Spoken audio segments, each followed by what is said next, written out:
আজ চৈত্র মাসের শুক্লা অষ্টমী তিথি, তাই অষ্টমী স্নানের উদ্দেশ্যে মা বাবা এবং দিদি দাদাবাবুর সাথে বেরিয়ে পড়লাম।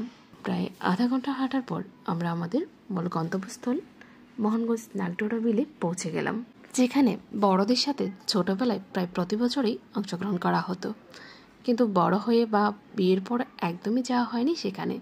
কিন্তু এবারের ঈদের ছুটিতে বরের সাথে সেই পুণ্য অর্জনের সৌভাগ্য লাভ করলাম।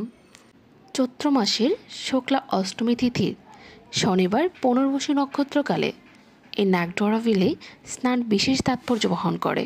নদীতে স্নান করার সনাতনী রীতি বহু যুগ ধরে চলে আসছে।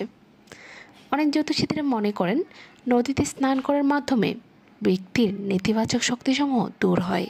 ভিউয়ার্স, এই স্নান আনন্দ বা দলগত শখ পূরণের কোনো অংশ নয়, বরং ব্রহ্মার কাছে পাপ মোচনের আবেদন উপস্থাপনের প্রক্রিয়া।